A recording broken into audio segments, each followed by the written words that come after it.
Bismillahirrahmanirrahim. Assalamualaikum warahmatullahi wabarakatuh. Alhamdulillah wassalatu wassalamu ala rasulillah sayyidina wa maulana Muhammad ibni Abdillah wa ala alihi wa sahbihi wa man da'a bida'watihi wa istanna bisunnatihi. Rabbi shrah li sadri wa yassir li amri wa hlul 'uqdatam min lisani yafqahu qawli. Yang saya hormati Komandan Lantamal Padang beserta seluruh keluarga besar Lantamal, tak dapat saya sebut satu persatu. Insyaallah semuanya dimuliakan Allah Subhanahu wa taala. Amin ya rabbal alamin. Bersama saya ada guru kita semua Al-Mukarram Ustadz Jalfatullah beserta sahabat-sahabat. Tadi ketika qari pembaca Al-Qur'an dipanggil ke depan, diminta untuk membacakan ayat-ayat supaya pertemuan kita ini berkah. Saya tidak membuka handphone, tapi kemudian ketika dibuka dengan a'udzubillah kemudian bismillah, masya Allah, saya mulai tertarik. Saya hidupkan handphone, saya rekam, dapat 4 menit. Mohon izin untuk diupload nanti. Kenapa diupload? Karena anak-anak kecil, anak-anak muda, berbeda respon mereka melihat tentara, polisi membaca Quran. Kalau ustadz baca Quran, biasa. Kalau ada qari internasional baca Quran, biasa. Tapi kalau yang berseragam ini membaca Quran, itu nanti ibu-ibu, emak-emak mereka akan menasehati. Coba kau tengok tuh, tentara aja baca Qurannya luar biasa. Ayah kau baru hansip, udah tak mau baca Quran. Mohon maaf Pak Hansip, jangan tersinggung. Setelah dibaca ayat demi ayat, tajwidnya, makharijul hurufnya, idgham, ikhfa, qalqalah, gunnah bila gunnahnya selesai, terlintas di hati saya, jangan-jangan ini qori yang dikasih baju tentara. Selesai shadaqallahul azim, saya bisikkan ke Pak Komandan untuk meyakinkan jangan-jangan salah upload, nanti di komen orang itu kan pemain naturalisasi kata orang. Itu qori yang dipinjam Lantamal tuh Ustadz, malu kita. Saya tanya, Pak, ini memang angkatan laut? Memang betul Pak Ustadz. Makin yakin saya. Jadi tadi kata Ustadz Jalfatullah, di antara angkatan-angkatan ini kata beliau, menurut pengamatan beliau selama ini, angkatan laut itu lebih religius, lebih spiritual. Jadi beliau bertanya begitu, kenapa angkatan laut ini lebih spiritual? Sebelum Pak Komandan menjawab, tadi saya jawab duluan. Mereka lebih spiritual karena lebih camehnya, tingkat kecemasannya lebih tinggi. Di tengah laut, kakinya tak menginjak ke dasar laut, tangannya tak menggapai ke atas awan. Maka kalau dia tidak dekat dengan Allah, matinya mati konyol. Mau tak mau, suka tak suka, dia mesti religius, mesti lebih spiritual. Perjalanan saya dengan angkatan laut ini, kalau diurut-urut, diingat-ingat, bukan yang pertama, bukan asing bagi saya. Saya pernah diundang ke Surabaya di angkatan laut, dibawa naik ke atas kapal, meninjau-ninjau, melihat-lihat, turun ke bawah, di mana posisi nakhoda, kapten kapal dan lain sebagainya. Lalu kemudian ketika di Lampung dibawa juga saya. Kemudian pula pernah dibawa ke Belawan, Lantanal juga. Ustaz Abdul Somad bisa datang ke Belawan. Mohon maaf Pak, saya tidak bisa karena jadwal saya penuh. Oh ini mesti Ustadz mesti sampai ke Belawan karena ini permintaan dari Kepala Staf Angkatan Laut. Waktu itu Bapak Ade Supandi kalau tak salah. Saya tidak bisa datang karena tak mungkin saya batalkan jadwal ini, saya bilang. Insya Allah Ustadz, nanti kami jemput dengan pesawat pribadi, Ustadz tidak naik pesawat yang reguler. Oh kalau begitu insya Allah Ustadz tinggal tunggu saja di airport Sultan Syarif Kasim II Pekanbaru. Iyalah, Begitu bayangan saya yang menjemput ini private jet, pesawat pribadi. Begitu datang pesawatnya besar, rupanya pesawat angkatan laut. Makin cemas saya. Angkatan laut pula dinaikkan ke udara, apa tak cemas kita? Dijemputlah saya naik pesawat angkatan laut sampai di, tidak turun di Kuala Namu, turunnya di airport di tengah kota Medan, di Polonia. Dari Polonia dibawa saya ke Belawan. Di Belawan acara besar-besaran, disambut oleh Kepala Staf Angkatan Laut. Kata beliau, kalau penceramah kita ini UAS, maka saya pun UAS juga, Ustadz Ade Supandi. Kemudian sebulan atau berapa bulan setelah itu pensiun beliau. Jadi ternyata yang mengundang saya ini asal selesai pensiun.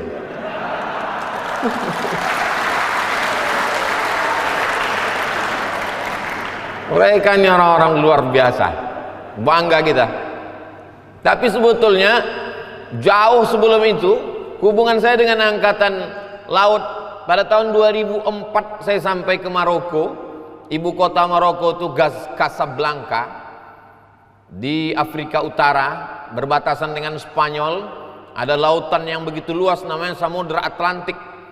Rupanya kapal kebanggaan Republik Indonesia namanya kapal Dewa Ruci, keliling dunia. Dari Jerman mereka singgah ke Maroko, dan kami mahasiswa Indonesia dijemput, diundang oleh Kedutaan Besar Republik Indonesia. Mahasiswa semuanya siap-siap, besok kita akan ketemu dengan Angkatan Laut Republik Indonesia yang keliling dunia naik kapal Dewa Ruci. Bayangan kami kapal itu besar sebesar Titanic. Begitu sampai ke kecil aja kapal Dewa Ruci. Betapa beraninya mereka ini, dipukul ombak, dihempas gelombang, mengelilingi dunia dengan kapal kecil, kapal layar. Mereka pun beratraksilah sahabat-sahabat sebangsa setanah air. Kita kalau di Indonesia ini berjumpa orang Indonesia biasa saja. Tapi kalau sudah di negeri yang asing, di Maroko itu mahasiswa Indonesianya cuma 30 orang. Beda dengan Mesir. Di Mesir zaman kami 2.473 orang. Dikurangi kami berdua dengan Ustadz Jel, tinggal 2.471 orang. Tapi di Maroko sedikit. Maka kedatangan angkatan laut ini membahagiakan kami. Berfotolah kami di kapal Dewa Ruci tadi. Mereka pergi meninggalkan kami, menetes air mata kami. Beberapa kawan tuh menangis. Kenapa kau menangis? Tak sempat berfoto di atas kapal tadi. Di perjalanan. Lalu kemudian ketika saya diundang di Sorong, Papua, 8 jam terbang dari Pekanbaru ke Jakarta, dari Jakarta ke Makassar, terbang ke Papua. Yang menyediakan lapangan untuk saya berceramah di kota Sorong itu adalah Angkatan Laut. Jadi saya ceramah di tanah lapang Angkatan Laut di tepi laut di Papua Barat, di kota Sorong. Begitu mendarat pesawat kami di Sorong, disambut saya dengan tarian-tarian Papua, anak-anak kecil menari. Disambut dengan piring besar, ada lukisan burung cendrawasih. Dalam hati saya, wah, banyak makanan yang mesti dihabiskan ini. Rupanya piring itu untuk dipijak. Pijakkan kaki, lalu kemudian setelah itu turun saya, naik mobil, datang orang melambaikan tangan. Ustadz, Ustadz, kata dia, Ustadz, ambo dari Payakumbuh, kata dia. Banyak dalam hati saya. Udah 8 jam terbang, kurang awak aja ini di Sorong ini. Angkatan Laut. Jadi kalau ditelusuri nasab saya pun, nama saya Abdul Somad. Dalam buku biografi datuk moyang saya, nama saya Abdul Somad. Nama emak saya Hajah Rohana. Hajah Rohana itu nama emaknya lagi Siti Aminah. Siti Aminah itu anak Syekh Abdurrahman. Syekh Abdurrahman itu dalam buku biografinya belajar di Makkah, murid dari Syekh Ahmad Khatib Minangkabau, pulang ke Indonesia tahun 1900, datang Sultan Asahan memberikan tanah, itulah tanah tempat kelahiran saya. Syekh Abdurrahman anak nakhoda Alang, anak nakhoda Ismail. Beliau tidak angkatan laut. Waktu itu belum ada Republik Indonesia, tapi dia punya kapal pribadi untuk membawa orang dari Batubara Kabupaten Asahan ke Semenanjung Melayu. Jadi saya kalau ada orang menyanyikan lagu nenek moyangku seorang pelaut, maka sayalah yang paling sah menyanyikan lagu itu. Karena dalam silsilah nenek moyang saya ada. Jadi begitu caranya. Kalau kita ceramah di tengah orang angkatan laut, dicari yang agak-agak ceritanya dekat ke laut. Bapak Ibu Saudaraku yang dimuliakan Allah Subhanahu wa taala, sebutkanlah kota-kota besar di dunia ini, maka hampir semua kota besar itu dua. Kalau tidak di tepi laut, di tepi sungai. Sekarang kita urutkan dari arah atas Pulau Sumatera, Banda Aceh. Banda Aceh di tepi laut. Turun ke bawah lagi Medan. Medan Sumatera Utara di tepi laut, karena jarak dia ke Belawan tak sampai setengah jam. Di tepi Sungai Deli, menelusuri Sungai Deli sampai ke tepi laut. Turun ke bawah lagi Siak Sri Indrapura, kerajaan Melayu yang besar, sampai ke Aceh Tamiang ke atas dan sampai ke bawah ke perbatasan Jambi. Dia juga di tepi laut, yaitu Sungai Siak, terus ke laut berbatasan dengan kerajaan Semenanjung Melayu yang dikenal dengan kerajaan Melayu tertua, Malaya. Orang menyebutnya Malaka, maka ada istilah lagu Semalam di Malaya. Lalu kemudian turun lagi ke bawah kerajaan Jambi. Jambi juga di tepi laut, di tepi Sungai Batanghari yang tembus ke laut. Turun lagi ke bawah ke Palembang. Palembang juga di tepi laut yang tembus ke Sungai Musi. Turun lagi ke bawah sampai menyeberang ke Pulau Jawa, maka Surabaya berada di tepi laut. Pergi pula kita ke Papua, Raja Ampat. Saya sampai ke Raja Ampat. Raja-raja, kenapa disebut dengan Ampat? Karena memang ada 4 raja yang besar. Salah satu raja itu adalah Raja Patipi. Saya berjumpa, melihat Al-Quran tua di rumahnya, disampul dengan sampul terbuat dari kulit rusa. Quran itu dari kulit kayu. Saya tanya, Tuan Raja Patipi, ini dari mana ini Quran ini?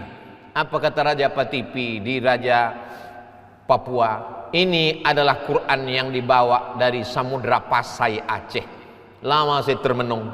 Zaman modern saja naik pesawat 8 jam. Tutup mata, buka mata, awan juga lagi. Tutup mata, buka mata, belum juga lagi sampai. Dulu mereka bisa, bukan naik pesawat, dari Samudra Pasai Aceh sampai ke Raja Ampat Sorong Papua, mereka membawa Al-Quran berdakwah. Mereka adalah pelaut-pelaut yang tangguh. Mereka adalah orang-orang yang luar biasa, karena kita tinggal di kepulauan. Lalu kemudian sampailah saya ke sebuah kota bernama Sydney di Australia. Sampai di situ dibawa ke museum bagaimana Islam sampai ke Australia. Ternyata yang membawa Islam sampai ke sana adalah orang Makassar. Orang Bugis Makassar mencari tripang, naik sampan, naik kapal mereka dari Pulau Makassar turun ke bawah sampai ke Australia. Mereka lah yang menyebarkan Islam di tengah suku aborigin. Pelaut-pelaut dari Makassar itu sampai ke Sydney, sampai ke Melbourne, mengislamkan saudara-saudara kita di sana. Saya sebenarnya mau cerita bahwa saya pernah ceramah ke Australia. Itu aja sebetulnya di Bali. Bapak Ibu yang dimuliakan Allah Subhanahu wa taala. Jadi, saya mau mengatakan negara kesatuan Republik Indonesia yang terdiri dari pulau-pulau ini, dan pulau-pulau ini adalah dataran bumi yang menonjol ke atas dikelilingi oleh lautan. Yang paling bertanggung jawab mempertahankan kepulauan-kepulauan ini adalah Angkatan Laut. Yang paling bertanggung jawab menjaga perbatasan dari serangan-serangan musuh adalah Angkatan Laut. Jadi kalau Angkatan Laut kita kuat, Angkatan Laut kita secara spiritual keimanannya mantap, maka insya Allah salah satu yang menyebabkan negara kesatuan Republik Indonesia ini tetap kekal abadi itu ada pada kekuatan Angkatan Laut, bukan pada fisiknya, bukan pada tubuhnya, bukan pada kekuatan alat-alatnya, tapi kepada kekuatan spiritualnya. Orang yakin bahwa Allah itu ada, itu ketika dia berada di tengah laut. Jadi mana tahu nanti ada tetangga, kawan, sahabat yang tak percaya bahwa dia Tuhan itu ada, tak usah diceramahi. Jangan panggil Ustadz Jail Fatullah, jangan panggil saya. Ustadz Somad, ada tetangga saya ini ateis, tak percaya sama Tuhan. Jangan diceramahi. Kasih ke angkatan laut, biar dibawanya ke tengah laut. Zaman dulu ada orang mulhid, tak percaya dengan Tuhan. Lalu dijumpakan dengan Imam Abu Hanifah. Namanya Imam Hanafi. Mazhab paling tua Hanafi. Nomor 2 Maliki. Nomor 3 Syafi'i. Nomor 4 Hambali. Imam Hanafi dijumpakan dengan orang yang tak percaya sama Tuhan. Kau tak percaya sama Tuhan? Tidak. Andai engkau berada di tengah laut, sampai di tengah laut itu kapal kau pecah, dan engkau terombang ambing hanya berada di atas satu papan. Kapalnya terbuat dari papan, dipukul ombak, dihempas gelombang, hancur kapal ini. Hanya tinggal sekeping kayu saja. Di tengah laut yang tak bertepi, kakimu tak menginjak tanah, tanganmu tak berpegang kepada dahan kayu. Dilihat sekeliling tak ada bertepian di tengah laut. Anginnya kencang, ombaknya tajam. Lalu kemudian kau hanya berpegang pada sekeping kayu. Apakah dalam lubuk hatimu yang paling dalam ada merasa bahwa dia yang maha gagah, perkasa, maha kuat? Coba tanya dalam hati kecilmu. Kata dia, ya, dalam hatiku ada merasakan bahwa dia yang maha perkasa, yang maha gagah, yang maha kuat, yang akan menyelamatkan aku. Kata Imam Abu Hanifah, Imam Hanafi, itulah Allah. Kau tak tahu namanya, maka datang Nabi Muhammad SAW memberitahukan namanya. Siapa dia? Allah. Adakah selain dia? La ilaha illa huwa. Apakah dia hidup? Al-Hayyu, dia maha hidup. Apakah dia mengurus, mengatur aku di tengah laut? Al-Qayyum, dia yang mengatur kehidupan aku. Apakah dia kaya? Lahu ma fis samawati wa ma fil ard. Langit dan bumi punya dia. Adakah yang bisa memberikan pertolongan tanpa izin dia? Man dzalladzi yashfa'u indahu illa biiznih. Tahukah dia dalam hatiku aku cemas, aku galau, aku takut, aku ngeri? Ya'lamu ma baina aydihim wa ma khalfahum wa la yuhituna bi syai'in min ilmihi illa bima syaa'. Sehebat apa kekuasaan dia? Wasi'a kursiyyuhus samawati wal ard. Sulitkah dia untuk mengetahui mana laut yang kering, mana bumi yang basah, mana ranting yang patah, mana daun yang jatuh? Wala ya'uduhu hifzuhuma wa huwal aliyul azim. Rasa-rasanya saya macam pernah mendengar ayat itu Pak Ustaz. Itulah ayat kursi. Itulah yang dibaca oleh angkatan laut. Maka dia yakin bahwa dia akan selamat. Andai pun dia mati, dia akan mati sebagai mati syahid. Syahid artinya dua.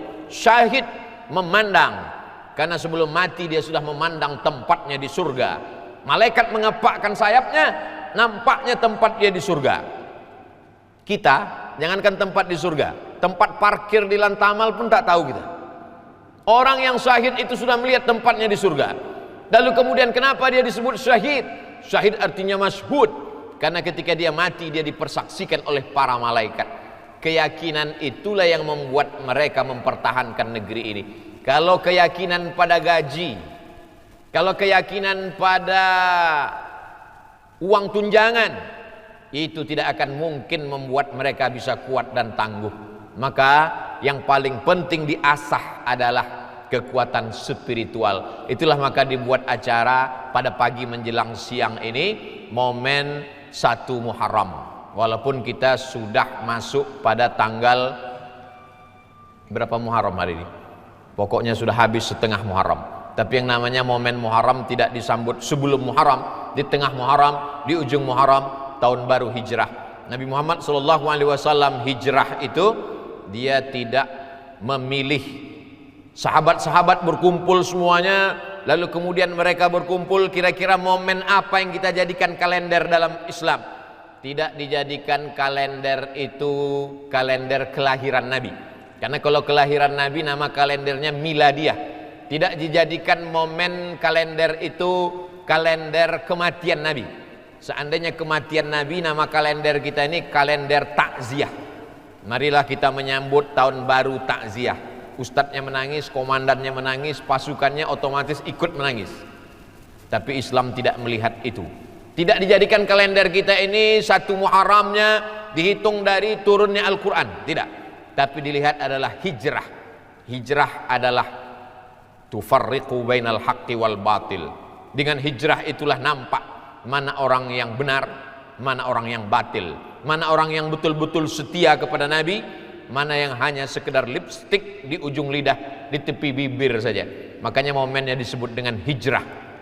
Hijrah tidak berarti pindah tempat. Hijrah tidak berarti pindah lokasi. Hijrah adalah man yuhajir manahallahu anhu. Orang yang hijrah adalah orang yang meninggalkan yang dilarang Allah Subhanahu wa ta'ala. Semua yang dilarang, semua yang diharamkan, semua yang tidak sesuai dengan adat istiadat, adat bersendi syarak, syarak bersendi kitabullah, hijrah dia meninggalkan itu semua, maka itulah disebut dengan hijrah. Jadi hijrah Nabi ini bukan sekedar hijrah bismillahi tawakkaltu 'alallah la haula wala quwata illa billah lalu pindah, tidak. Hijrah dalam perjalanan Nabi itu adalah perjalanan yang luar biasa. Tepatnya pada hari Kamis besok. Hari ini hari Rabu. Hijrah itu dimulai pada hari Kamis malam Jumat. Hari Kamis pagi berkumpul semua kepala-kepala suku. Orang-orang Arab itu dia tidak pakai kerajaan. Karena yang punya kerajaan itu 2. Kerajaan barat namanya Romawi, kerajaan timur namanya Persia. Sedangkan Nabi Muhammad SAW hidup di tengah orang Arab jahiliyah. Mereka tidak pakai sistem kerajaan, tapi pakai kepala suku. Berkumpullah kepala suku, bersidang mereka. Tempat sidangnya namanya Darun Nadwah, dar rumah, Nadwah rumah perkumpulan, rumah pertemuan. Hari Kamis pagi, agendanya bagaimana cara menghabisi Muhammad sallallahu alaihi wasallam. Ini dia sudah mengacau kestabilan keamanan yang ada di Makkah, sudah mengobok-obok kota Makkah. Maka dia perlu dimusnahkan. Bagaimana cara memusnahkannya? Akhirnya mereka bermusyawarah pagi itu hari Kamis di Darun Nadwah kota Makkah Al-Mukarramah. Siapa yang mau punya usul silakan. Yang pertama memberikan usul, kata dia, bagaimana kalau Muhammad ini kita buang ke tempat yang jauh. Kita cari tempat yang tak ada orang, kita asingkan, kita buang dia ke sana supaya aman kita di Makkah ini. Kata yang tidak setuju, saya tak setuju dengan pendapat itu. Kenapa? Karena Muhammad ini orangnya karismatik. Dia orangnya kalau bicara nanti orang banyak terpukau. Nanti kalau kita buang dia ke tempat yang jauh, ternyata di sana dia membuat suatu pasukan. Nanti setelah pasukannya kuat, dia akan kembali lagi ke Makkah. Habis kita di Makkah ini, dia akan balas dendam. Pendapat yang pertama ini ditolak. Jangan terima pendapat untuk mengasingkan Muhammad sallallahu alaihi wasallam. Ada pendapat lagi. Lalu yang kedua memberikan pendapat. Saya punya pendapat, Tuan. Apa pendapatmu? Pendapat saya, bagaimana kalau Muhammad ini kita masukkan ke dalam kotak kayu, kita ikat, kita letakkan di samping Ka'bah. Jangan kasih makan, jangan kasih minum, jemur dia sampai kering, sampai mati. Pendapat ini pun juga ditolak. Kenapa ditolak? Karena dia orang yang punya banyak simpatisan, banyak orang-orang yang suka dan sayang dengan dia. Walaupun mereka menyembunyikan cinta mereka, kalau sampai nanti ketahuan bahwa dia diikat, tidak dikasih makan, tidak dikasih minum, maka nanti akan terjadi gejolak, bisa terjadi revolusi ini di kota Makkah. Pendapat yang kedua ini pun ditolak juga. Akhirnya ditanya lagi, siapa yang punya pendapat? Yang ketiga mengatakan, saya punya pendapat, Tuan pimpinan sidang. Apa pendapatmu? Bagaimana kalau Muhammad ini kita utus 1 orang, anak muda yang tenaganya paling kuat, gagah perkasa, dengan 1 tebasan pedang kita cincang kepalanya, kita putus, maka selesailah masalah kita di kota Makkah. Tak ada lagi yang mengganggu kita. Kita bisa tenang mabuk, kita bisa tenang buat dosa, kita bisa tenang buat maksiat, karena Muhammad sudah mati. Selesai masalah. Lalu kemudian orang ini pun juga ditolak pendapatnya. Kenapa? Karena Muhammad bukan orang sembarangan. Muhammad itu anak Abdullah, Abdullah itu anak Abdul Muttalib, Abdul Muttalib itu anak Hashim, Hashim itu anak Abdi Manaf, Abdi Manaf itu anak Qusay, Qusay itu keturunan Adnan, Adnan itu cucu cicit Ismail, Ismail itu anak Ibrahim, Ibrahim itu adalah nabi yang diakui oleh Yahudi dan Nasrani.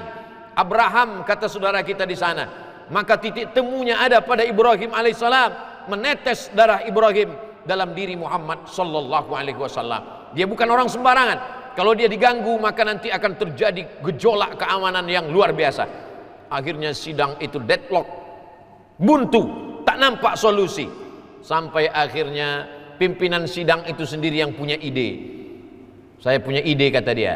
Kalau satu orang yang membunuh Muhammad, nanti suku dia akan dibalas oleh suku yang lain. Tapi bagaimana kalau setiap suku itu mengutus, suku ini mengutus anak muda, suku ini mengutus satu anak muda, suku ini mengutus satu anak muda, 14 suku berkumpul, lalu kumpulkan 14 orang, malam-malam serentak menebaskan pedangnya, maka matilah satu orang. Maka kalau Muhammad SAW meninggal dunia, semua ikut berkontribusi untuk membunuh, tidak akan ada yang dituntut, karena semuanya ikut menghabisi Muhammad SAW. Pendapat kepala ketua sidang ini diterima, karena paling logis, tidak perlu dana untuk mengasingkan di tempat yang jauh, tidak akan membangkitkan revolusi, cukup dengan mengambil, mencari anak-anak muda yang kuat tenaganya, satu kali tebasan maka tamat riwayat, selesailah dia. Yang memimpin sidang itu namanya Umar bin Hisham. Kalau saya sebut Umar bin Hisham, banyak orang yang tak tahu siapa itu Umar bin Hisham. Namanya Umar bin Hisham, nama panggilannya Abu Jahal. Oh, kalau Abu Jahal kami tahu Pak Ustadz. Itulah makanya kita kalau kenalan sama orang, kita mesti tahu namanya siapa, nama samarannya di medsos siapa. Nah, karena kadang lain nama di KTP, lain di medsos. Dicari Abdul Somad tak ketemu, pas tulis nama baru ketemu. Abdul Somad tak ada, pas ditulis UAS ada. Padahal itu ujian akhir semester Pak Ustadz. Saudaraku yang dimuliakan Allah Subhanahu wa taala, kalau begitu kita sepakati saja pendapat yang keempat ini. Setiap suku, satu orang kumpulkan anak muda kalian, yang paling kuat tebasan pedangnya, yang paling hebat cincangannya, kita kumpulkan dia nanti malam, masuk ke rumah Muhammad sallallahu alaihi wasallam. Oke, setuju. Rapat itu pada hari Kamis pagi. Selesai sholat zuhur, Nabi Muhammad SAW pergi ke rumah Abu Bakar. Assalamualaikum. Waalaikumsalam. Abu Bakar, ya, nanti malam kita hijrah ke Madinah. Mengapa nanti malam ya Rasulullah? Karena nanti malam anak-anak muda sudah berkumpul mau menebas kepalaku. Maka nanti malam kau datang ke rumah. Dari mana Nabi tahu bahwa anak-anak muda itu sudah bersepakat? Dari mana Nabi tahu kepala-kepala suku itu pagi Kamis tadi? Ternyata pertemuan itu disadap. Itulah kata orang hati-hati bicara Ustadz, dinding pun bisa mendengar. Ternyata yang menyadap itu bukan alat yang terdiri dari kabel. Yang menyadap itu bukan kamera CCTV. Yang menyadap itu adalah Jibril alaihissalam. Jibril memberitahukan itu kepada Nabi Muhammad. Nanti malam mereka akan mengirim anak-anak muda mereka, dan mereka akan menebas kepalamu. Sebelum mereka berkumpul, maka engkau hijrah bersama Abu Bakar. Abu Bakar setuju, bersiap-siap. Malam itu Nabi pun tidur. Nabi itu tidurnya setelah Isya. Itu maka dia mudah bangun tahajud malam, karena tidur setelah Isya jam 8 kalau di tempat kita, 9, 10, 11, 12, 1. 5 jam tidur, jam 2 sholat tahajud. Itu yang dimaksud dengan waktu sepertiga malam. Kenapa kita susah bangun tengah malam? Karena setelah Isya itulah box office. Nah, karena setelah Isya itulah drakor, drama Korea. Tidak salah menonton, tapi jangan sampai tidak bangun malam sehingga tidak sholat kepada Allah Subhanahu wa taala. Sholat malam itu adalah sambungan khusus. Kalau sambungan siang ini mungkin ada gangguan-gangguan karena komunikasinya ramai. Tapi kalau malam itu sunyi, sepi. Tapi kadang-kadang memang dunia ini sudah mau terbalik. Kalau zaman dulu jam 2 malam sepi, sunyi. Sekarang jam 2 malam kita berdoa, sepi, sunyi. Tak lama setelah itu tergenang ramai di bawah. Gol katanya. Rupanya Manchester United main. Nah, jadi memang kalau menunggu sunyi tak ada sunyinya dunia ini. Menunggu sepi tak ada sepinya dunia ini. Maka jangan tunggu sunyi untuk berdoa kepada Allah Subhanahu wa taala. Maka malam itu Nabi pun tertidur setelah Isya jam 9, jam 10, 11, 12, 1 Nabi bangun sepertiga malam, lalu kemudian dia keluar dari rumahnya. Itu yang diceritakan dalam surat yang selalu Bapak Ibu baca di malam Jumat. Wa ja'alna min baini aidihim sadda wa min khalfihim sadda. Kami jadikan di depan mereka tembok, di belakang mereka tembok. Fa aghshaynahum, kami tutup mata mereka. Fahum la yubsirun. Wa ja'alna min baini aidihim sadda wa min khalfihim sadda fa aghshaynahum fahum la yubsirun. Kami jadikan di depan mereka tembok, di belakang mereka tembok, lalu kemudian kami tutup mata mereka. Mereka tak dapat melihat saat Muhammad sallallahu alaihi wasallam keluar dari rumah. Ayat itu ada dalam surat Yasin, dibaca untuk mengenang hijrah.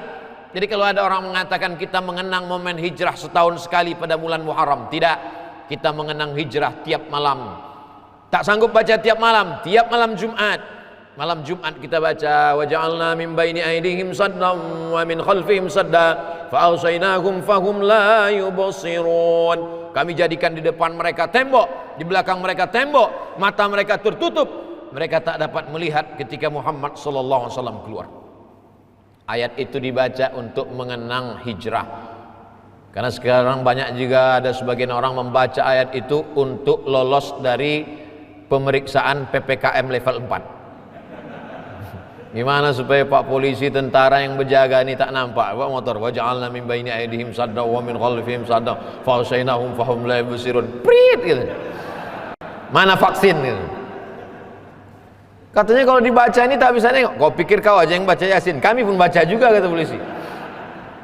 Bapak Ibu yang dimuliakan Allah Subhanahu wa taala, Nabi kemudian pergi ke rumah Abu Bakar. Setelah itu bersama Abu Bakar mereka naik ke atas bukit namanya Jabal Sur, tempat Nabi menerima wahyu. Iqra bismi rabbikal ladzi khalaq, khalaqal insana min 'alaq, iqra wa rabbukal akram, alladzi 'allama bil qalam, 'allamal insana ma lam ya'lam. Jabal Nur, tempat Nabi menerima wahyu. Iqra, Jabal Nur. Tempat Nabi hijrah, Jabal Sur. Tempat Nabi menerima wahyu, Jabal Nur. Tempat Nabi hijrah, Jabal Sur. Karena banyak yang pulang dari umroh salah cerita. Dia bilang aku kemarin di Makkah naik ke Jabal Sur. Yang bercerita lupa, yang mendengar tak tahu. Kedua-duanya sama-sama mengangguk. Nabi naik ke Jabal Sur, tidak pakai senter, tak pakai obor.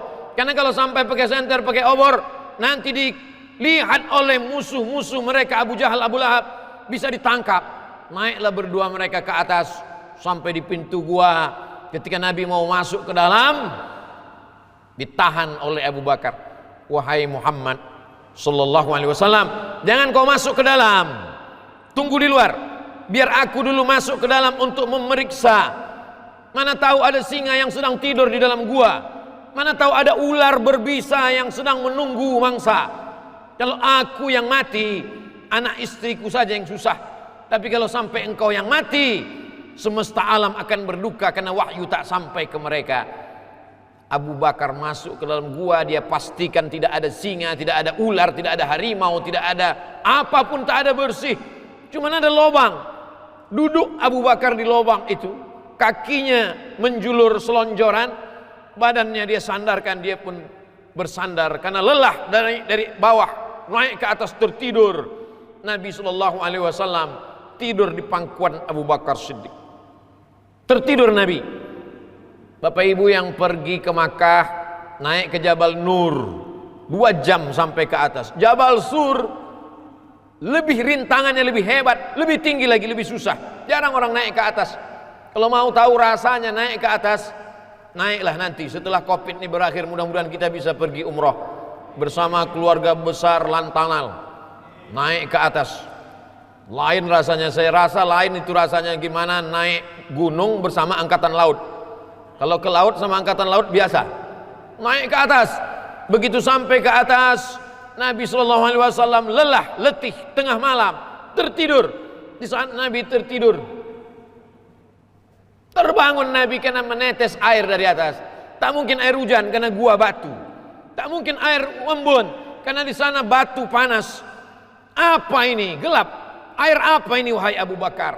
Kata Abu Bakar, air mataku ya Rasulullah. Kenapa engkau menangis? Sedih engkau meninggalkan anak istrimu? Tidak. Kenapa engkau menangis? Rupanya dari lubang yang didudukinya itu keluar ular menyengat. Kakinya tidak bergoyang, badannya tidak bergetar, bisa dia tahan. Tapi ada satu yang tak bisa dia tahan, air matanya menetes.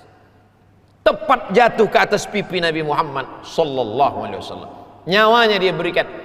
Itulah mengapa Abu Bakar itu gelarnya Siddiq radhiyallahu an. Setiap kita sebut namanya kalau kita sholat tarawih, Al-Khalifatul Awwal Abu Bakrin Siddiq, dijawab oleh jamaah radhiyallahu an. Allah meridhai dia karena nyawanya dia berikan untuk perjuangan, hartanya dia berikan untuk perjuangan. Allah meridhai dia. Titelnya RA radhiyallahu an. Sampai-sampai Pak Komandan Lantanal tadi membaca betul-betul titel Abdul Somad itu panjang betul. Profesor, LC, DESA, PhD, tapi tak ada radhiyallahu an.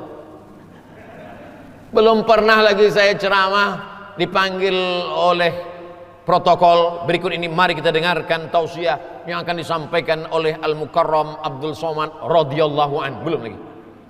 Radhiyallahu an bukan titel dari sekolah. Radhiyallahu an, Allah memberikan. As-sabiqunal awwalun, mereka yang dulu menolong perjuangan Nabi, minal muhajirin, orang Makkah yang hijrah ke Madinah, wal ansar, orang Madinah yang menolong Nabi Muhammad. Mereka itu radhiyallahu an, mereka diridhai oleh Allah, diridhai Allah. Itulah maka kalau kita sebut nama sahabat Nabi, Abu Bakar radhiyallahu an, Umar radhiyallahu an, Utsman radhiyallahu an, Ali radhiyallahu an, Aisyah radhiyallahu anha, sahabat Nabi radhiyallahu anhum ajma'in. Ustaz Somad, boleh kalau saya orang biasa ini punya titel radhiyallahu an? Bisa. Gimana caranya Pak Ustaz? Nanti malam kau cari gua yang ada lubang tanah, tidur kau situ. Kalau digigit ular, insya Allah tak mati, radhiyallahu an lah titel. Ini bukan masalah titel kehormatan kebanggaan, tapi ini adalah buah dari perjuangan. Kadang orang ini kalau dia tidak merasakan perjuangan, dia tidak menghormati perjuangan. Sama-sama sepeda motor, tapi beda sepeda motor hadiah dari anak orang kaya, dapat sepeda motor dari bapaknya, dengan orang yang susah, tetes peluh keringat dan air mata, dari hasil tabungannya dibelinya. Itu sayangnya luar biasa. Abu Bakar kenapa dia sangat sayang? Karena dia memperjuangkan la ilaha illallah Muhammadur Rasulullah. Begitu juga dengan mereka yang memperjuangkan negara kesatuan Republik Indonesia ini. Mengapa mereka begitu sayang? Karena mereka memperjuangkannya dengan tetes peluh darah para syuhada. Negeri ini merdeka karena perjuangan mereka yang luar biasa. Itulah mengapa mereka sayang. Sekarang kita menikmatinya saja. Saya bercerita tentang hijrah karena memang momen pertemuan kita tentang hijrah, dan hijrah ini pula lah yang memberikan spirit semangat kepada umat, kepada bangsa, kepada setiap manusia yang mengambil teladan dari kehidupan Nabi Muhammad sallallahu alaihi wasallam. Transit mereka di gua itu 3 malam. Malam Jumat, malam Sabtu, malam Ahad. Kenapa mesti transit dulu? Kenapa tidak langsung saja pergi ke Makkah? Dari Makkah pergi ke Madinah? Karena kalau mereka langsung berjalan, musuh-musuh sudah siap mencari, memenggal kepala Muhammad sallallahu alaihi wasallam. Transit dulu, biarkan musuh itu mencari, biarkan mereka bingung. Ini namanya strategi. Islam sedang mengajarkan kepada umatnya hidup berstrategi. Jangan sampai hidup ini hanya pasrah tawakal saja. Ada sebagian orang menganggap yang penting tawakal pada Allah. Bismillahi tawakkaltu 'ala Allah. La haula wala quwata illa billah. Tawakal. Islam tidak mengajarkan seperti itu. Islam mengajarkan kita berusaha. Setelah berusaha baru bertawakal. Usaha menghadapi Covid, cuci tangan. Setelah cuci tangan, jaga jarak. Setelah jaga jarak, pakai masker. Ustadz kenapa tak pakai masker? Selesai tausiah ini ku pakai balik. Ini sementara. Untuk sementara nih mikrofonnya dulu yang pakai masker. Protokol kesehatan. Setelah itu baru bertawakal kepada Allah. Ya Rasulullah, saya mau pergi. Lalu kemudian masuk ke dalam masjid. Onta tunggangan saya tinggalkan di luar masjid. Aqiluha wa atawakkal am utliquha wa atawakkal. Aku tambatkan dulu kendaraanku baru bertawakal, atau aku lepaskan saja bertawakal? Kata Nabi, tambatkan dulu, ikatkan dulu, setelah kau ikatkan baru bertawakal. Jadi kalau ada orang sekarang tak pakai masker, tak cuci tangan, kamu serahkan pada Allah. Ini bukan tawakal. Selalu berusaha tanpa berdoa, sombong. Berdoa tanpa berusaha, pesong. Pesong itu miring, diluruskan sedikit. Bapak Ibu Saudaraku yang dimuliakan Allah Subhanahu wa taala, pelajaran dari hijrah adalah hidup berstrategi. Padahal kalau Nabi mau berdoa kepada Allah mudah saja. Innama amruhu idza arada syai'an ayaqula lahu kun fayakun. Selesai Isra Mi'raj dari Makkah ke Masjidil Aqsa, naik ke Sidratul Muntaha, turun lagi, tak sampai 1 malam selesai. Kenapa hijrah mesti transit lagi 3 malam? Transit 3 malam, habis itu naik onta 8 hari 8 malam.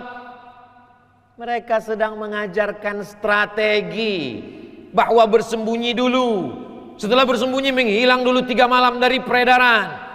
Setelah itu barulah mereka bertolak. Lalu selama di atas itu siapa mengirim makanan? Makanan dikirimkan oleh seorang perempuan bernama Asma, anak Abu Bakar. Lalu kemudian berita mesti diupdate terus. Hiruk pikuk di kota Makkah, kemana Muhammad, dengan siapa dia pergi, kemana dia menghilang. Berita ini dibawa ke atas oleh Abdullah, anak Abu Bakar. Malam dia tidur di atas, menjelang subuh dia turun, dia mengumpulkan berita hiruk pikuk, isu-isu yang ada, naik lagi ke atas. Lalu kemudian di bawah ada orang yang pura-pura mengembala kambing, namanya Amir bin Fuhairah. Dia bawa kambingnya untuk melihat kalau ada musuh yang naik ke atas. Maka ditempatkan orang-orang yang luar biasa. Ada yang tidur di tempat tidur Nabi. Kalau musuh masuk ke dalam, mereka buka selimut. Mana Muhammad? Yang tempat tidur Nabi itu namanya Ali bin Abi Thalib. Ada yang naik ke atas menemani Nabi 3 hari 3 malam, namanya Abu Bakar Siddiq. Ada yang membawa makanan ke atas, namanya Asma binti Abu Bakar. Ada yang membawa berita untuk update terus, namanya Abdullah. Ada yang pura-pura mengembala kambing untuk melihat, berjaga-jaga jangan sampai ada orang naik ke atas, namanya Amir bin Fuhairah. Ada guide penunjuk jalan dari kota Makkah sampai ke Madinah, mesti ada penunjuk jalannya. Penunjuk jalan itu mesti tahu jalan, karena kalau jalan biasa sudah dihadang musuh, dicari orang yang tahu jalan khusus, jalan bersembunyi, bukan rute biasanya. Ada seorang penunjuk jalan laki-laki bernama Abdullah bin Uraiqid. Apa makna kedua? Maknanya menempatkan orang sesuai dengan posnya masing-masing. Kalau bahasa kampung saya, the right man on the right place. Orang yang tepat di tempat yang baik. The right man on the right job. Orang yang tepat di pekerjaan yang tepat. Ali punya ayah namanya Abu Thalib. Nabi Muhammad punya ayah namanya Abdullah. Abdullah dengan Abu Thalib saudara kandung, sama-sama anak Abdul Muttalib. Orang kita menyebutnya sepupu, ayahnya saudara kandung. Lalu apa pekerjaan Ali? Ditugaskan apa Ali? Ali bertugas tidur di tempat tidur Nabi, menemani Nabi di atas, sahabat, kawan Abu Bakar Siddiq. Apa pelajaran di sini? Kalau berat, kalau ngeri, kalau resikonya tinggi, tempatkan saudara. Tapi untuk pekerjaan yang ringan, kasih kepada sahabat. Begitu Muhammad sallallahu alaihi wasallam. Kan ringan tugas Ali, cuman tidur di tempat tidur Nabi. Tugasnya ringan, menggantikan Nabi tidur. Tapi resikonya cincang, jadi kerupuk sanjai kalau tak dibuka mereka selimut itu. Ali, kau tidur di tempat tidurku, tugasmu ringan saja, tidur saja di tempat tidurku. Tapi resikonya luar biasa. Belajar dari kehidupan Muhammad sallallahu alaihi wasallam. Untuk pekerjaan yang berat, yang resikonya tinggi, tempatkan saudara. Tapi untuk pekerjaan yang ringan, tempatkan sahabat. Itu beda Muhammad yang dulu dengan Muhammad kawan kita sekarang. Untuk pekerjaan yang berat, baru dikasihnya ke kita. Untuk yang ringan-ringan, dikasihnya ke saudaranya. lalu mengaku sebagai pengikut Muhammad sallallahu alaihi wasallam. Betapa jauh jaraknya antara kita. Hijrah adalah perjalanan yang penuh hikmah di dalamnya. Lalu kemudian sampailah 3 malam. Malam Jumat, malam Sabtu, malam Ahad, malam Senin. Kenapa tidak siang? Kenapa perjalanannya mesti malam? Karena kalau siang nanti ditangkap oleh musuh.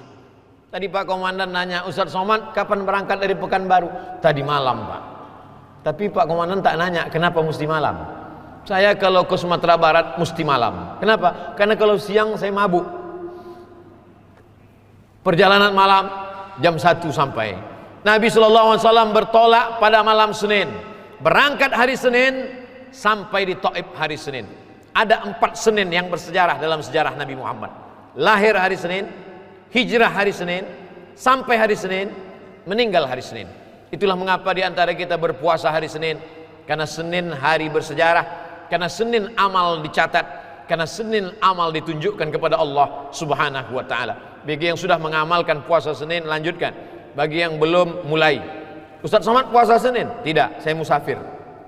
Saudaraku yang dimuliakan Allah Subhanahu wa taala, lalu kemudian tepat pada hari Senin Nabi pun bertolak. Mereka lanjutkan perjalanan di tengah gurun pasir yang panas kering kerontang. Tiba-tiba dari kejauhan nampak debu naik ke atas. Itu gurun pasir. Kalau kuda berlari kencang, maka debunya naik ke atas. Maka kata Abdullah bin Uraikid, wahai Rasulullah, ya, itu di belakang kita ada orang mengejar. Kita naik onta pelan, dia naik kuda dari belakang.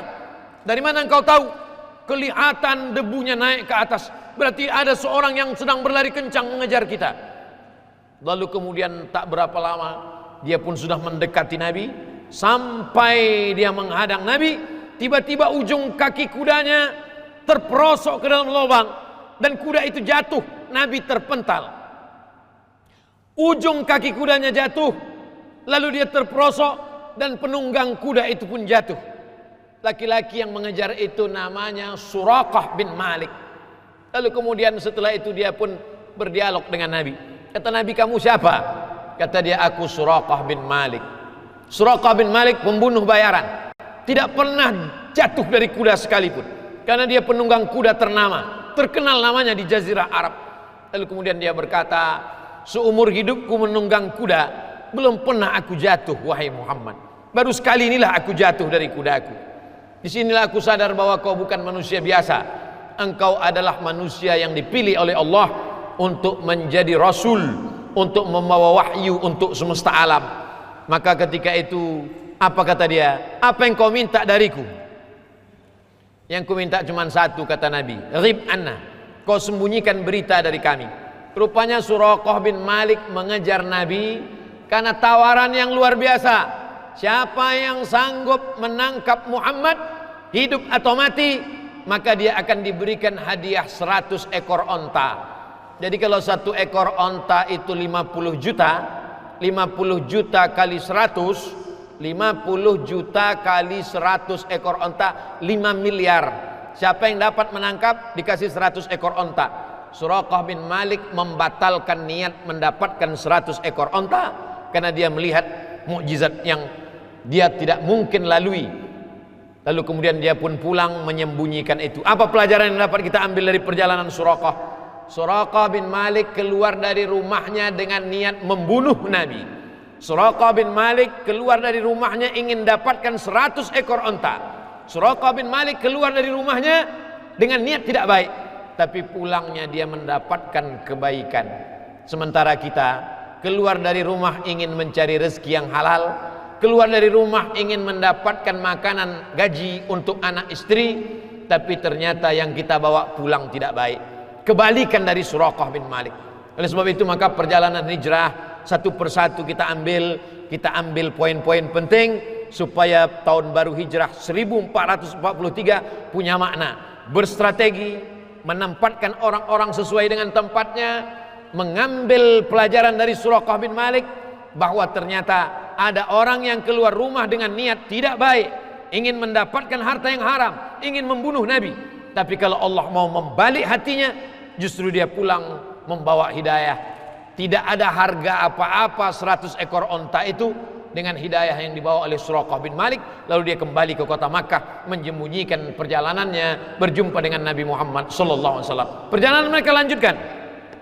Haus, sampailah mereka ke sebuah tempat pengembalaan kambing.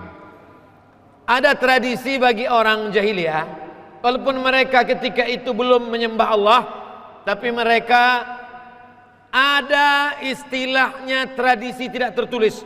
Jadi kalau dalam perjalanan panjang haus, mau minta air minum, maka mereka akan dikasih air minum. Hai pengembala ternak kambing onta, ya boleh kami minta air minum kalian? Kata si pengembala, sekarang sedang musim kemarau, tidak ada turun hujan, jadi kalau kau mau ambillah sesuka hatimu.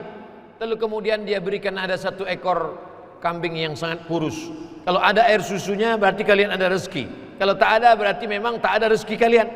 Nabi berdoa kepada Allah, Allah turunkan mukjizat. Lalu kemudian Abu Bakar mengambil air susu kambing, hanya satu gelas.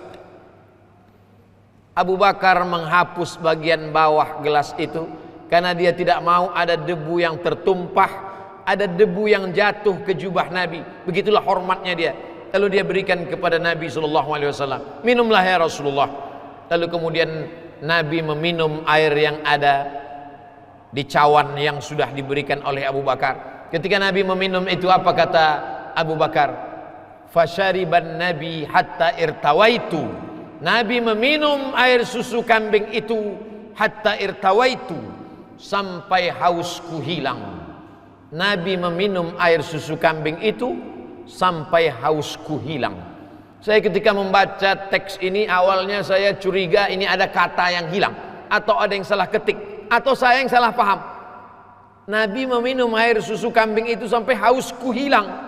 Yang minum Nabi, kenapa haus Abu Bakar hilang? Andailah Pak Komandan minum, lalu saya akan berkata, aku melihat Pak Komandan minum sampai hausku semakin menjadi-jadi.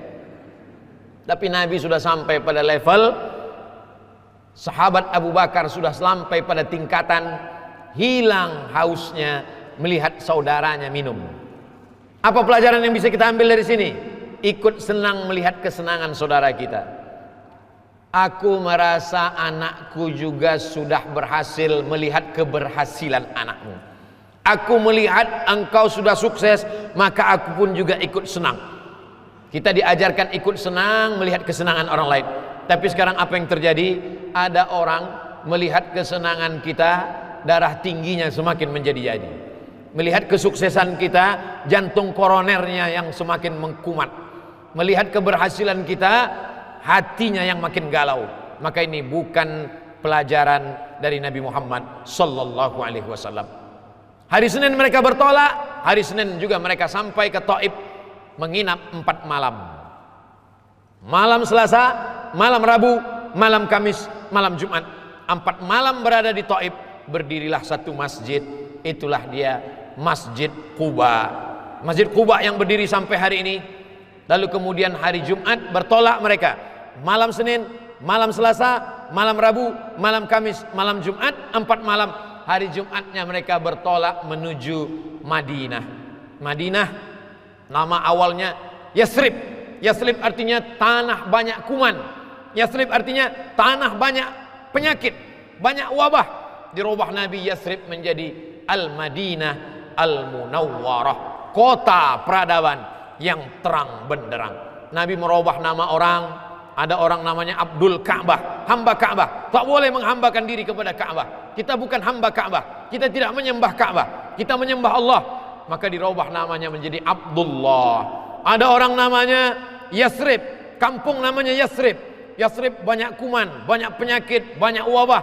Dirubah Nabi namanya menjadi Al-Madinah Al-Munawwarah, kota yang penuh dengan peradaban terang benderang. Dan sampai hari ini, menurut NASA, Badan Antariksa Amerika, ketika mereka naik ke atas, mereka melihat bumi, maka permukaan bumi yang tampak terang benderang itu adalah Makkah dan Madinah. Kenapa? Karena lampunya paling banyak. Makkah Madinah itu bisa dinampak dari atas karena terang benderang lampunya paling banyak. Lalu kemudian saya diminta untuk manasik haji oleh Bapak dari kepolisian, Ustadz Somad, nanti Ustadz berikan manasik haji, insya Allah, tapi berdua aja, karena kita manasik khusus. Baiklah Pak. Setelah itu kemudian diadakan manasik. Ustadz Abdul Somad, saya biasanya kalau diundang ke suatu daerah, saya mesti tahu saya tinggal di mana, di hotel mana, jalan dari hotel ke kantor berapa, saya cek dulu ada alatnya. Terus di Makkah ini sudah saya cek Pak Ustadz, Makkah Madinah alat itu tak bisa dipakai, asal nampak dari atas terlalu terang benderang. Saya bilang kita berusaha aja, tawakal. Nanti kalau nyasar di sana jangan ngaku dari angkatan manapun supaya tidak terlalu malu. Tidak bisa dicek, tidak bisa, karena terang benderang, karena alat atau karena lampu. Wallahu alam bisawab. Lalu kemudian tanah yang termahal hari ini di permukaan bumi, dulu tanah yang termahal adalah Las Vegas, Amerika. Ternyata tanah yang paling termahal hari ini adalah tanah di kota Makkah dan Madinah. Kenapa? Karena ada 4.700.000 orang yang mau datang ke sana. Kecuali 2 tahun ini tidak bisa karena Covid. Berakhir Covid ini insya Allah kita ke sana melaksanakan umroh dan haji insya Allah. Lalu kemudian pada hari Jumat Nabi pun sampai di Madinah. Sampai di Madinah isinya tidak hanya orang Islam saja. Ada Yahudi Bani Nadir, ada Yahudi Bani Quraizah, ada Yahudi Bani Qainuqa, ada Yahudi Khaybar. Disitulah Nabi rekonsiliasi orang Islam, orang Yahudi.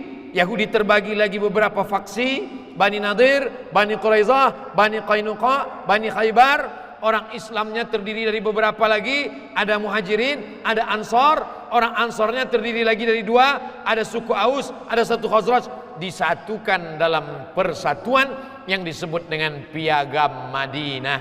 Kita yang berada di kota Al-Madinah Al-Munawwarah bersaudara. Kalau datang orang dari Makkah, Abu Jahal, Abu Lahab mau menyerang kita, maka orang Madinah walaupun dia Yahudi, walaupun dia tidak Islam, dia punya kewajiban yang sama untuk menjaga persatuan di Madinah. 12 pasal, bisa dibeli buku sejarahnya, ditulis oleh seorang berkeluarga negaraan India, namanya Sofiur Rahman Al-Mubarak Furi. 12 pasal tentang Nabi menjaga persatuan di Madinah. Adapun masalah perbedaan akidah, wala ana abidum ma'abadtum, aku tak menyembah Tuhan yang kamu sembah, wala ana abidum ma'abadtum wala antum abiduna ma'abud, lakum dinukum waliyadin. Kamu menyembah sebagai agamamu Yahudi dan aku menyembah Allah Subhanahu wa taala. Mereka menjaga itu. Tapi ada yang disebut dengan harbi, perang. Mereka yang menyerang dari kota Madinah, mereka yang menyerang dari kota Makkah ke kota Madinah, maka mereka wajib diperangi. Waqatiluhum, perangilah mereka. Kenapa? Karena mereka awalnya adalah bersahabat, tapi kemudian mereka memerangi. Maka 2 sebab berperang. La yanhakumullahu 'anil ladzina lam yuqatilukum fid din. Kalau mereka tidak memerangi kamu, walam yukhrijukum min diyarikum, mereka tidak mengusir kamu dari kampung halamanmu, antabarruhum, kamu berbuat baik pada mereka, wa tuqsitu ilaihim, bersikap adil pada mereka. Nabi SAW membangun kota Al-Madinah Al-Munawwarah, maka setiap negeri yang ingin seperti Madinah selalu disebut dengan membangun negeri yang madani. Madani itu berperadaban. Ada pemimpinnya, ada aturannya, ada masjidnya, ditolong orang yang tidak berdaya, orang miskin dibantu, orang kaya membangun, yang susah dibantu dalam bentuk ada harta, ada tempat beribadah namanya masjid, ada tempat mengumpulkan zakat, wakaf, infak, sedekah namanya Baitul Mal, tempat menyembah Allah namanya Baitullah, tempat mengumpulkan harta, zakat, wakaf, infak, sedekah namanya Baitul Mal. Dibangunlah peradaban Islam 10 tahun Nabi SAW di kota Al-Madinah Al-Munawwarah, sampai akhirnya Nabi pun meninggal menghadap Allah Subhanahu wa taala. Sampai akhirnya datanglah para ulama ke negeri kita ini. Akhirnya kita pun mengikut ajaran yang dibawa oleh Nabi Muhammad sallallahu alaihi wasallam. Sebelum Nabi lahir, orang Arab sudah sampai ke Nusantara. Ustadz Somad, dari mana tahu orang Arab sampai ke Nusantara? Bukan cuma orang Arab, orang Mesir sudah sampai ke Nusantara. Karena orang Mesir mau mengawetkan mumi mengawetkan raja-rajanya supaya tidak dimakan oleh ulat belatung. Ulat belatung hanya takut pada kamper. Ada pohon kayu itu mengeluarkan getah. Getahnya itu namanya kamper. Getah kayu itu kalau diletakkan di lemari, maka semua takut, semut, kecoa, kutu takut. Kamper itulah yang dihaluskan jadi tepung, disiramkan, dibalut sehingga tubuh mereka utuh dalam mumi-mumi raja-raja Fir'aun. Kamper itu tumbuhnya di tepi pulau Sumatera. Nama pantainya Pantai Barus. Kamper itulah yang disebut dengan kapur, dan kapur itu cuma ada di Barus, maka disebut dengan kapur barus. Itulah mengapa kalau kapur barus disapukan ke meja makan, maka semut tidak akan mau mendekat. Kapur barus disemprotkan, disaburkan di lemari, maka lemari bebas dari kecoa. Maka orang-orang Mesir sudah sampai ke Pantai Barus. Barus itu sekarang masuknya ke Tapanuli Tengah sebelum Nabi Muhammad SAW lahir. Jadi orang Arab sudah sampai kemari, sudah sampai ke Nusantara. Lalu kemudian ketika Nabi lahir, maka orang-orang pun datang membawa Islam, sampailah ke Sumatera. Lalu setelah itu turun ke Jawa, turun ke Kalimantan, sampailah ke Papua. Lalu kemudian sampailah hari ini. Perjalanan panjang. Dari mana mereka bisa sampai dari Mesir, dari Saudi Arabia sampai ke Nusantara? Melalui lautan yang luar biasa. Maka kalau sampai hari ini anak-anak cucu kita bisa membawa kedamaian, Islam diambil dari kata salam. Salam artinya damai. Allah yang kita sembah salah satu namanya salam. Allahumma antas salam. Agama yang kita anut namanya Islam, berasal dari kata salam. Siapa itu Islam ya Rasulullah?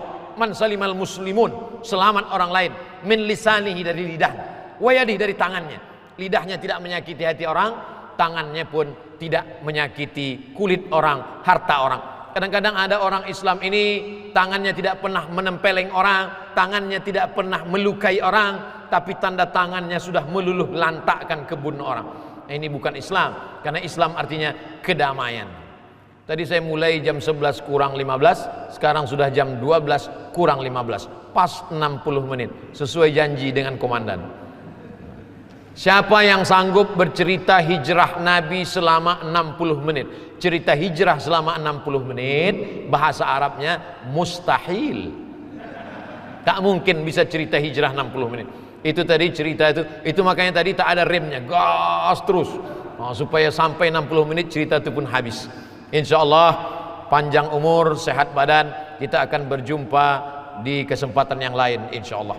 Di waktu yang baik ini mari kita berdoa kepada Allah, mudah-mudahan Allah selalu memberikan kebaikan-kebaikan kepada Lantanal, kepada negara kesatuan Republik Indonesia. A'udzubillahi minasyaitonirrajim. Bismillahirrahmanirrahim. Alhamdulillahirabbil alamin. Wassalatu wassalamu ala asyrafil anbiya wal mursalin wa ala alihi wa sahbihi ajma'in.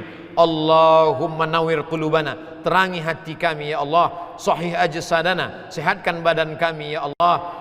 Allahumma ja'alna minal muttaqin, jadikan kami orang-orang yang takut kepadamu, takut berzina, takut makan haram, takut korupsi, takut menganiaya orang, takut memakan hak orang lain. Karena kami semua akan mati menghadapmu dan kami semua akan dituntut. Satukan kami bersama Nabi Muhammad SAW dalam surga Jannatul Firdaus. Allahumma ja'al abna'ana wa banatina, jadikan anak-anak cucu kami minas salihin was salihat, anak-anak yang saleh dan salihah.